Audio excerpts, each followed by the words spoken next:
Bismillahirrahmanirrahim. Assalamualaikum warahmatullahi wabarakatuh.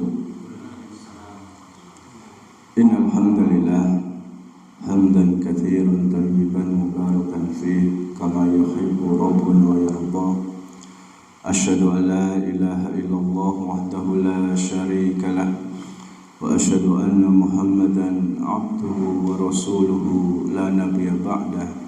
Qala Allah Ta'ala ya ayyuhalladzina amanu taqullaha haqqa tuqatih wa la tamutunna illa wa antum muslimun fa inna asdaqal hadithi kitabullah wa khairal huda hudan nabiy sallallahu alaihi wasallam wa syarrul umuri muhdatsatuha fa inna kulla muhdatsatin bid'ah wa kulla bid'atin dhalalah wa kulla dhalalatin finnar. Ayuhal jamaah rahimani wa rahimakumullah. Semoga Allah Subhanahu wa taala senantiasa memberikan kebaikan kepada kita semua. Semoga Allah Subhanahu wa taala senantiasa memberikan taufik hidayah kepada kita semua, hidayah di atas sunnah Rasulullah sallallahu alaihi wasallam kepada kita terkhusus yang ada di sini dan umumnya kepada masyarakat yang ada di sekitar kita. Amin ya rabbal alamin. Insyaallah taala di malam hari ini kita akan lanjutkan kembali kajian tafsir dari surat-surat pendek dan kita akan masuk ke suratul Asr. Surat Al-Asr. Surat Al-Asr. A'udzu billahi minasyaitonir rajim. Bismillahirrahmanirrahim. Wal 'ashr. Innal insana lafi khusr illa alladziina amanu wa 'amilus solihati wa tawassaw bil haqqi wa tawassaw bis sabr. Surat Al-Asr, sebagaimana kita ketahui, ini adalah surat yang ke-103 dan ini termasuk surat Makkiyah. Surat Makkiyah berarti surat yang turun sebelum Rasulullah SAW hijrah ke kota Madinah. Terdiri dari 3 ayat dan bisa dikatakan ini adalah surat yang terpendek dibandingkan surat-surat lain di dalam Al-Quranul Karim. Maka dijelaskan oleh Al-Hafidh Ibnu Katsir rahimahullah ta'ala, ada sebuah kisah pertemuan antara Amr bin As dengan Musailamah Al-Kadzab, yaitu seorang nabi palsu. Jadi seorang yang dia mengaku sebagai seorang nabi juga. Jadi dikatakan Musailamah Al-Kadzab. Al-Kadzab itu artinya dia seorang pendusta, seorang penipu. Dan munculnya ini adalah setelah atau pertemuan ini terjadi setelah Rasulullah Shallallahu Alaihi Wasallam diutus sebagai seorang rasul, dan sebelum Amr bin As itu masuk Islam. Kemudian Musailamah Al-Kadzab bertanya kepada Amr bin As, apa yang sudah diturunkan oleh Allah kepada nabimu? Kemudian Amr bin As mengatakan, sungguh telah diturunkan sebuah surat yang pendek. Apa itu? Kemudian Amr bin As membacakan surat Al-Asr kepada Musailamah Al-Kadzab. Wal asr innal insana lafi khusr illa alladhina amanu wa amilus solihati wa tawasaw bil haqqi wa tawasaw bis sabr. Kemudian apa kata Musailamah Al-Kadzab? Dia mengatakan, telah diturunkan juga surat kepada aku dari Tuhanku. Kemudian Amr bin As bertanya kepada Musailamah ini, apa itu suratnya? Kemudian Musailamah mengatakan, ya wabr, ya wabr, innama anta udunani was sadr wasairuka hafar nakar. Nah, ini suratnya yang diturunkan Tuhannya Musailamah kepada Musailamah Al-Kadzab. Apa artinya di sini? Ya wabr, ya wabr, wahai marmut, wahai marmut. Jadi ini ayat yang katanya diturunkan Tuhan kepada Musailamah. Innama anta udunani was sadr, sungguh engkau memiliki dua telinga dan dada. Wasairuka hafar nakar, dan di sisa tubuhmu ada lubang dan ada yang bolong. Ini surat yang diturunkan katanya dari Allah kepada Musailamah. Jadi ya wabr, ya wabr, marmut, marmut. Enggak tahu di Arab itu ada marmut atau enggak. Kalau di kita banyak marmut. Karena ketika dia mengatakan mendapatkan wahyu dari Tuhannya, ngawur Musailamah ini, maka dikatakan Musailamah Al-Kadzab, si pendusta, Al-Kadzab. Kemudian dia mengatakan, bagaimana pendapatmu wahai Amr dengan surat yang diturunkan Tuhanku kepadaku ini? Kemudian Amr bin As mengatakan, wallahi, demi Allah, innaka la ta'lamu anni a'lamu annaka takdzib. Sesungguhnya engkau wahai Musailamah sungguh telah tahu bahwasanya aku juga tahu bahwasanya engkau itu sedang berdusta, engkau sedang berbohong. Ya, jadi ini ada kisah pertemuan Amr bin As dengan Musailamah Al-Kadzab. Kemudian dijelaskan oleh Imam Tabrani, ya, bahwasanya Abdullah bin Hafiz, beliau mengatakan, kana rajulani min ashabin Nabi sallallahu alaihi wasallam idzal taqaya lam yaftariqa hatta yaqra'a ahaduhuma 'alal akhar.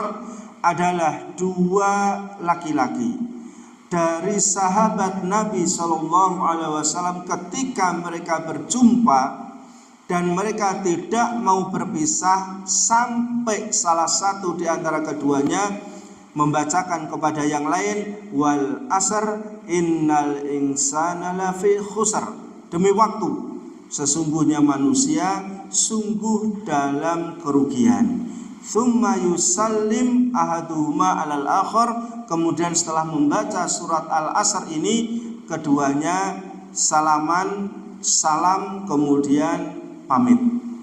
Jadi karena dengan surat Al-Asr ini bisa mengingatkan banyak hal kepada kita, kepada orang-orang yang hidup.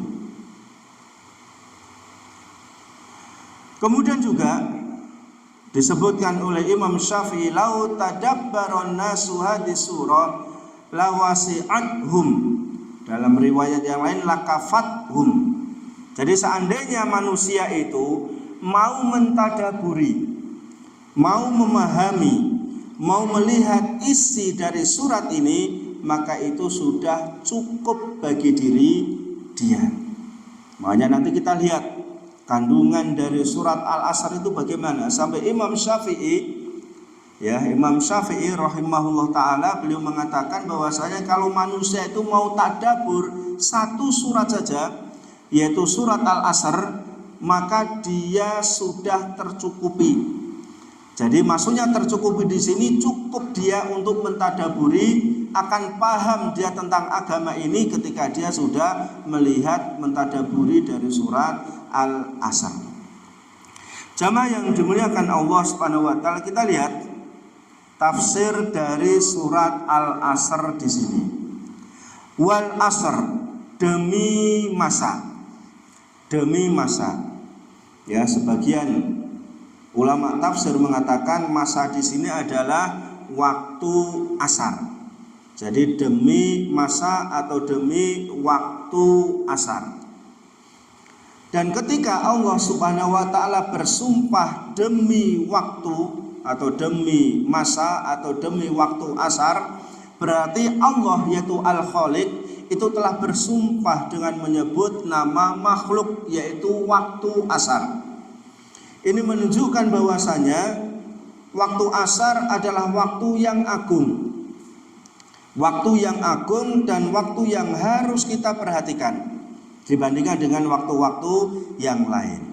Nah, kalau waktu asar itu agung, karena waktu asar itu adalah makhluk, maka menunjukkan Al-Khaliq yaitu penciptanya lebih agung lagi. Sehingga manusia itu harus menyadari bahwasanya ketika ada makhluk yang dijadikan sumpah oleh Allah Subhanahu wa taala, menunjukkan sesuatu makhluk tadi adalah sesuatu yang luar biasa, suatu hal yang menakjubkan, suatu hal yang bisa diambil faedah-faedah di dalamnya. Nanti akan kita lihat bagaimana waktu asar itu. Kemudian dijelaskan dalam kitab-kitab akidah menunjukkan bahwasanya kalau Allah bersumpah dengan makhluk, maka itu adalah hak Allah. Tapi kalau makhluk bersumpah dengan menyebut makhluk, maka ini termasuk perbuatan syirik. Ya, disebutkan oleh para ulama syirik kecil. Ya, syirik kecil. Berarti belum mengeluarkan hamba tersebut dari Islam. Tapi ini sesuatu perbuatan yang dilarang. Perbuatan yang dilarang. Jadi misalnya kita menyebutkan, ya, kita bersumpah semisal wal jabal atau demi gunung, demi matahari yang saya katakan ini benar misalnya, maka itu enggak boleh. Tapi kalau di tempat kita jarang orang bersumpah dengan menyebut makhluk. Paling kalau ada, dia itu demi Allah, demi Rasulullah. Nah, itu kadang-kadang masih kita dengar orang bersumpah dengan menyebut seperti itu. Jadi demi Allah, demi Rasulullah saya enggak melakukannya. Nah, ini adalah termasuk kesalahan. Tidak boleh kita bersumpah. Makhluk bersumpah dengan makhluk tidak diperbolehkan. Bolehnya adalah makhluk bersumpah dengan Al-Khaliq, pencipta, yaitu Allah Subhanahu wa taala. Kemudian dijelaskan di sini bahwasanya waktu yang dimaksud tadi adalah waktu asar. Ya, waktu asar. Kapan itu waktu asar?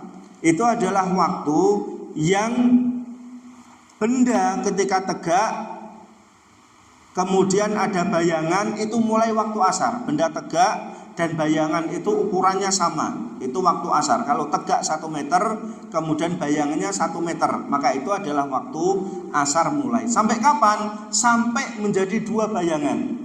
Jadi 1 meter menjadi 2 meter.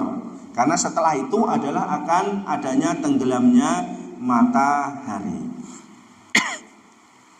Kemudian dijelaskan oleh Allah Subhanahu wa taala, hafidhu ala sholawati was sholatil wusta wa qumu lillahi qanitin. Jagalah oleh kalian salat-salat dan salat wusta. Dan yang dimaksud dengan salat wusta di sini itu adalah salat asar. Wa qumu lillahi qanitin, dan tegaklah, berdirilah engkau menghadap Allah Subhanahu wa taala qanitin, dengan khusyuk.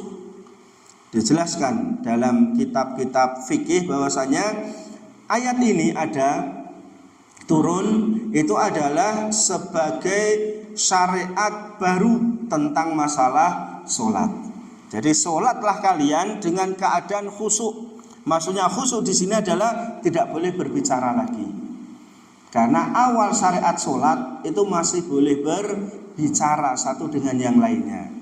Jadi misalnya beberapa orang sholat jamaah yang ngobrol, misalnya kowe mosok ndi to, mosok kono. Ya padahal di dalam apa ini?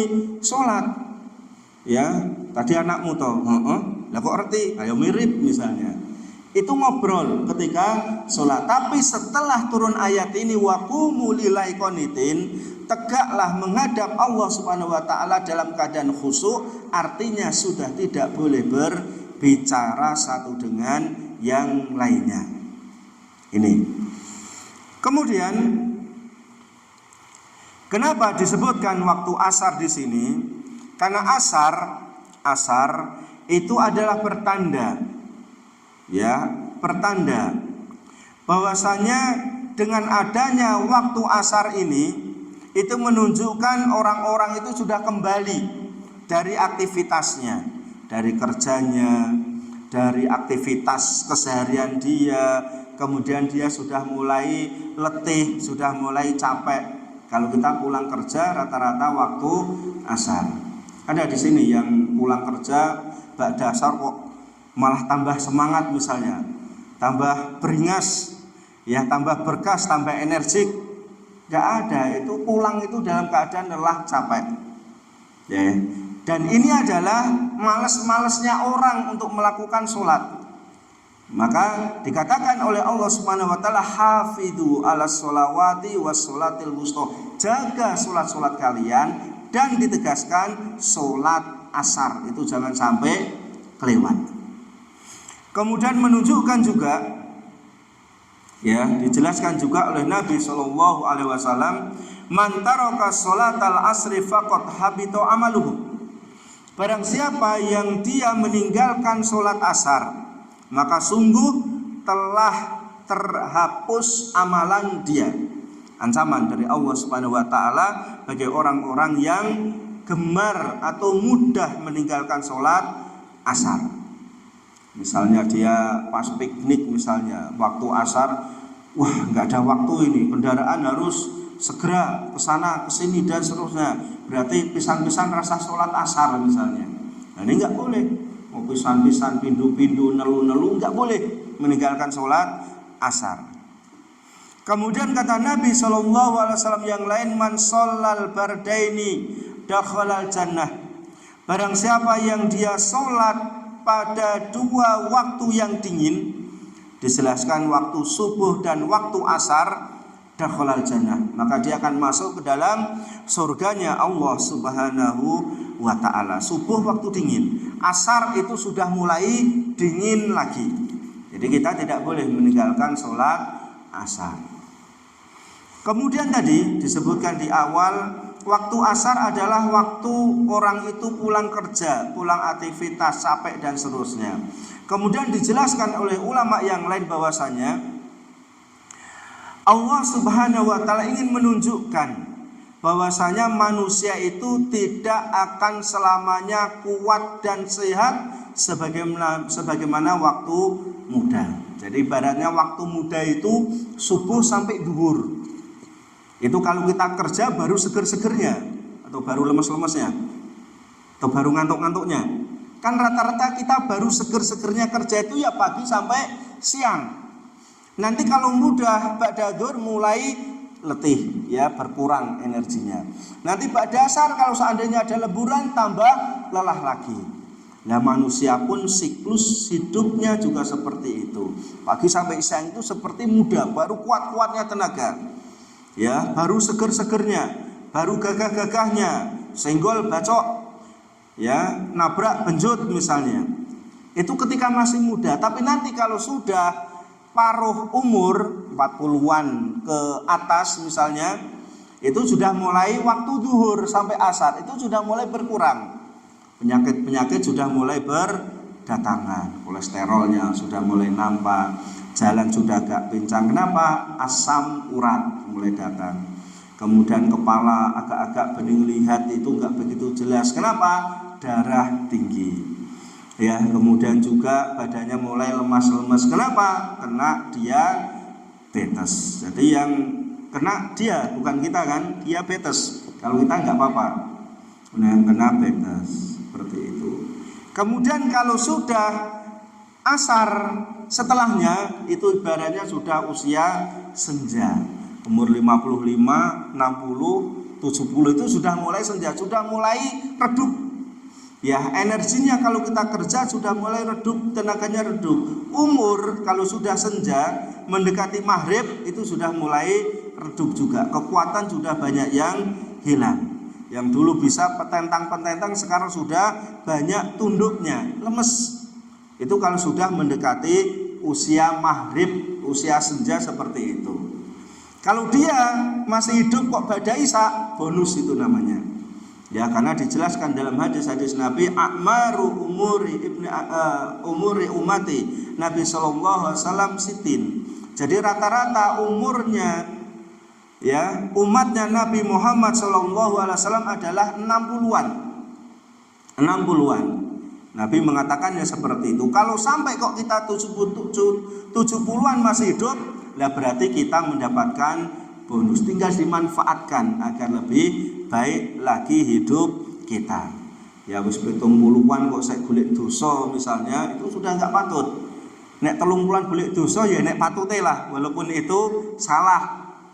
Tapi masih ada patutnya. Tapi kalau udah 70-an kok masih seneng dosa misalnya, itu sudah tidak patut lagi. Kenapa? Dia hidup itu sudah mendapatkan bonus dari Allah Subhanahu wa ta'ala.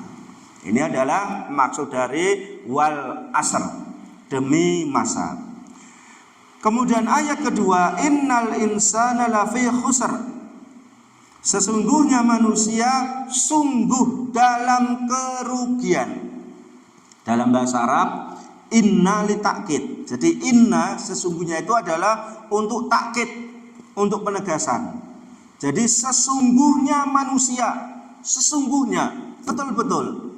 Lafi, la itu dalam bahasa Arab artinya juga sungguh. Jadi sesungguhnya manusia, sungguh dia itu. Jadi dipertegas lagi, sungguh dia itu. Fi khusrin, dalam keadaan merugi. Ya, dalam keadaan rugi. Ini adalah dasar manusia. Jadi dasarnya manusia itu dalam keadaan merugi. Entah itu laki-laki atau perempuan, entah itu besar atau kecil, ganteng atau jelek, punya jabatan atau rakyat jelata, semua manusia dipukul rata sungguh dalam keadaan merugi. Ya, sungguh dalam merugi. Karena ketika tanggung jawab itu dipikulkan kepada gunung, gunung enggak sanggup. Dipikulkan kepada makhluk lain enggak sanggup. Manusia itu yang sanggup memikul beban berat kehidupan ini. Jadi di sini dijelaskan manusia sungguh dalam keadaan rugi. Tidak ada kecualinya, itu awal. Dalam keadaan rugi siapapun kita. Kemudian dalam ayat ketiga dijelaskan illa kecuali. Jadi pada dasarnya manusia itu dalam keadaan merugi illa kecuali alladzina amanu. Pertama, orang-orang yang beriman itu tidak rugi. Wa amilus solihati, orang yang beramal soleh tidak rugi. Wa tawassau bil haqqi, orang-orang yang saling memberikan nasihat dalam al-haq, dalam kebenaran, tidak rugi. Wa tawassau bis sabr, dan orang-orang yang saling memberikan nasihat dalam hal kesabaran. Jadi ada 4 syarat seseorang itu dia tidak termasuk golongan dari orang-orang yang rugi. Maka kita jelaskan di sini yang pertama adalah orang-orang yang beriman. Maka kita jaga jamaah yang dimuliakan Allah Subhanahu wa taala, keimanan kita. Dijelaskan Dalam sebuah hadis oleh Nabi Shallallahu Alaihi Wasallam, al imanu bid'un wa sab'una au bid'un wa situna syu'batan. Sesungguhnya iman itu ada 70 lebih atau 60 lebih cabang.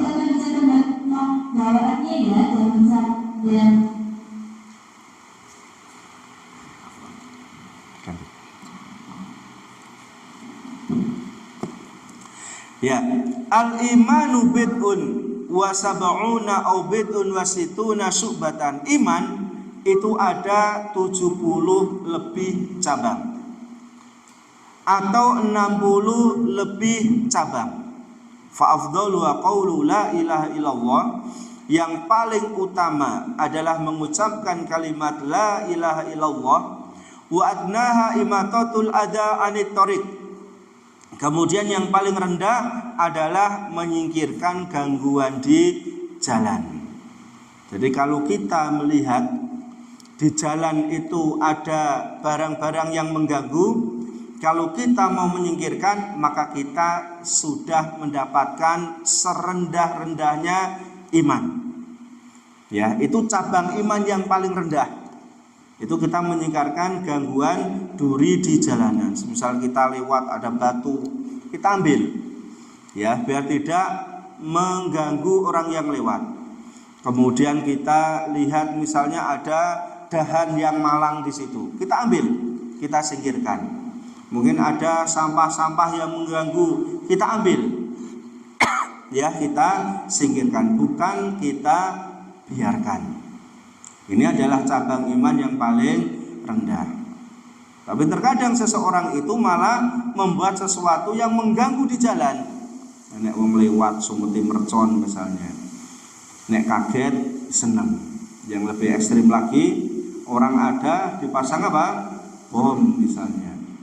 Jika orang itu cacat kemudian mati atau yang lainnya, maka ini sangat bertentangan dengan apa yang disabdakan oleh Nabi Shallallahu Alaihi Wasallam. Wal haya syu'batun minal iman. Kemudian malu itu bagian dari iman.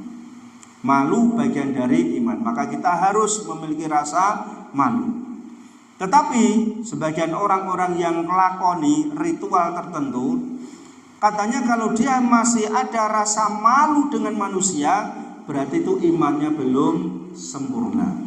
Kalau kita itu masih malu isin karo menungso, itu masih dipertanyakan imannya. Harusnya apa? Malunya hanya kepada Allah Subhanahu wa taala, jangan sampai malu kepada manusia.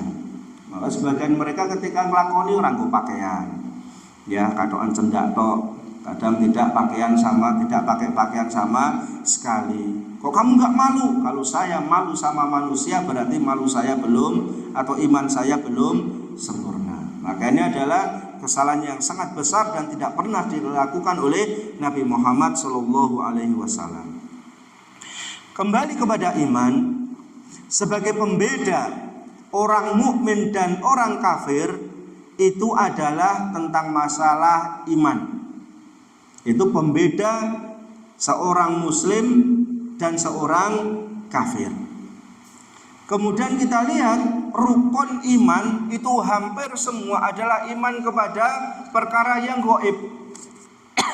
Jadi misalnya iman kepada Allah, rukun iman pertama, antum minabillahi, iman kepada Allah. Itu nggak bisa dilihat Allah ketika kita berada di dunia ini. Tapi nanti di surga di akhirat, setiap mukmin akan bisa melihat bagaimana wujud Allah Subhanahu wa taala. Mudah-mudahan kita termasuk di dalamnya. Amin. Ya, tapi orang kafir nggak percaya ya adanya Allah Subhanahu wa taala. Kenapa? Nggak bisa dilihat. Mereka nggak percaya. Kemudian al-imanu bi malaikatihi. Ya, antum minabi malaikatihi. Beriman kepada malaikat. Kita juga tidak bisa melihat malaikat. Kapan kita bisa melihat malaikat? Kalau ya MATI mungkin. Kalau kita mati kan mungkin kita bisa ketemu melihat malaikat pencabut nyawa, malaikat maut. Itu nggak bisa dilihat secara umum malaikat. Kemudian antum mina bi kitabi, kitab-kitab dulu kita juga nggak tahu. Iman kepada para rasul, kita juga nggak bisa melihat para rasul-rasul terdahulu. Kita tahunya dari Al-Quran, dari hadis-hadis Nabi SAW. Iman kepada hari kiamat, kita juga nggak bisa. Maka ini orang kafir banyak tidak percaya kepada hari kiamat. Kenapa?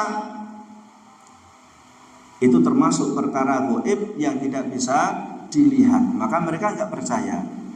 Kemudian beriman kepada takdir, mereka juga tidak percaya baik takdir buruk maupun takdir yang baik. Maka inilah pembeda antara kita sebagai orang muslim dan mereka orang-orang kafir, yaitu tentang masalah iman, terutama iman kepada perkara yang gaib.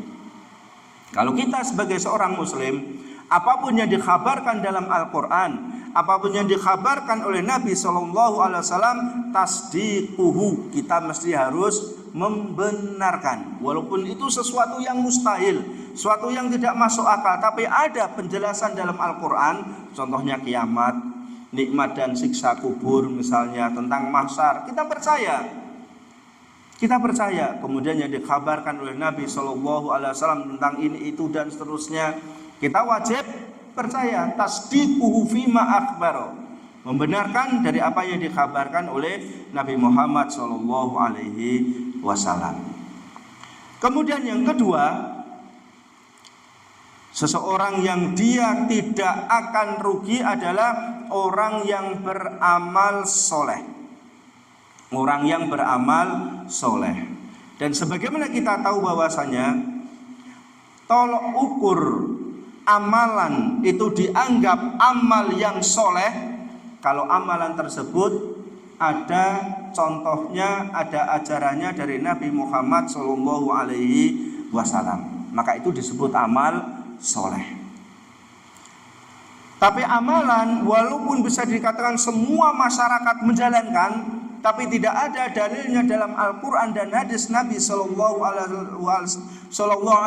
yang sahih, maka itu tidak bisa disebut amal yang soleh.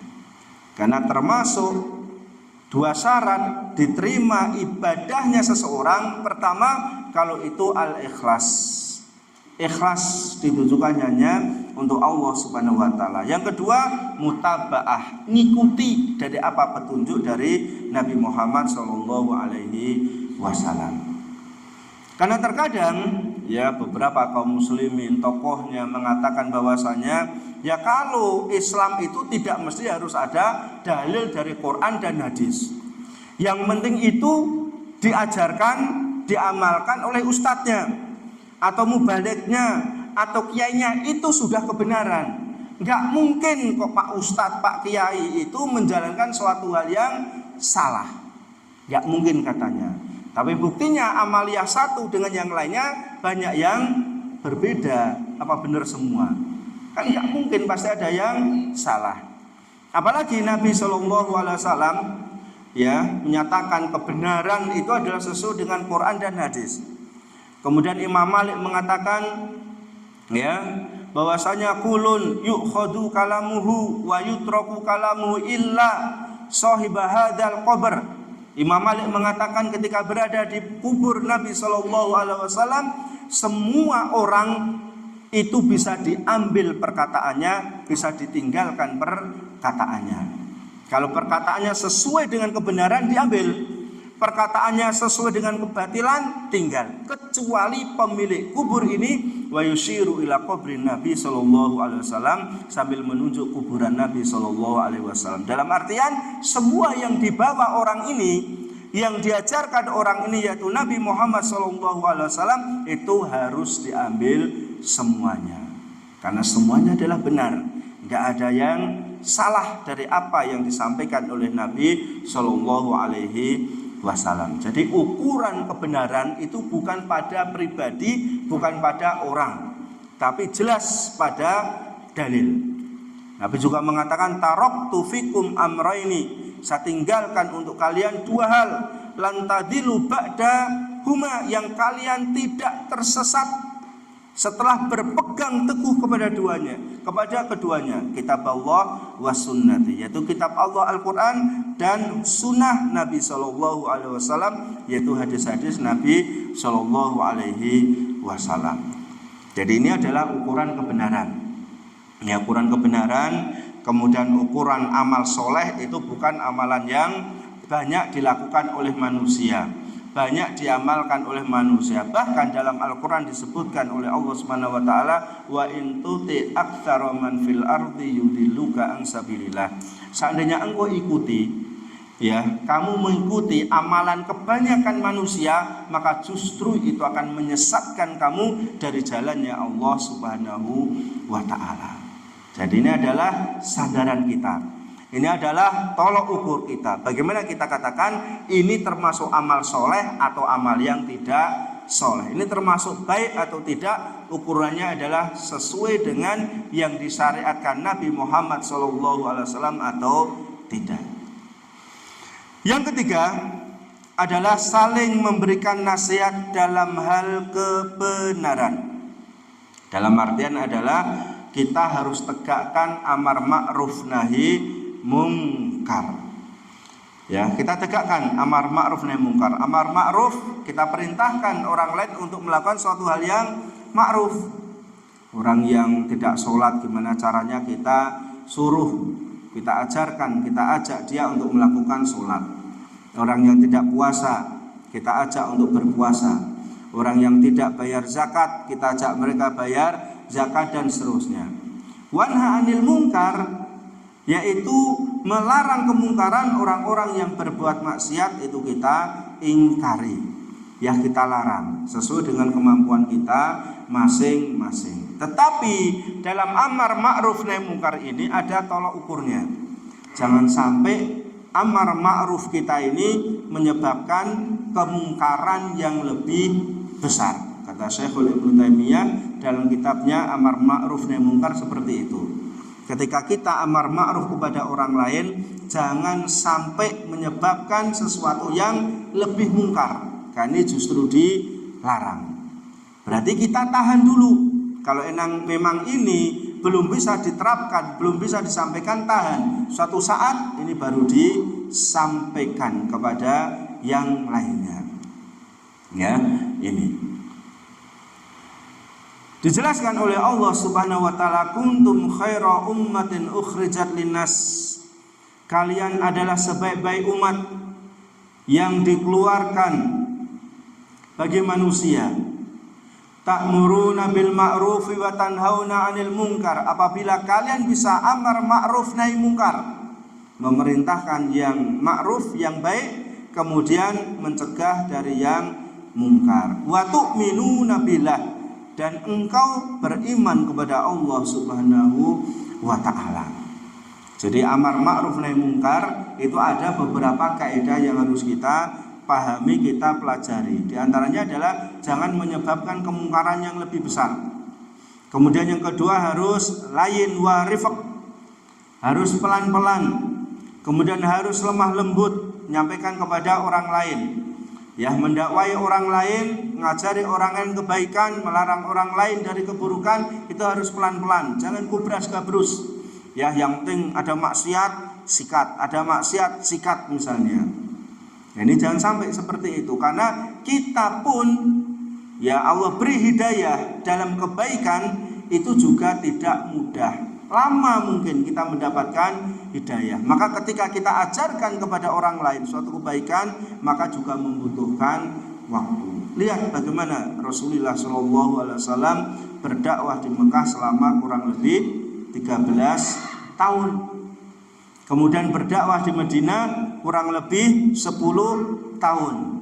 Nah, terkadang kita ingin merubah masyarakat yang buruk menjadi yang baik, pengennya hanya 3 bulan. Ngimpi yang seperti itu.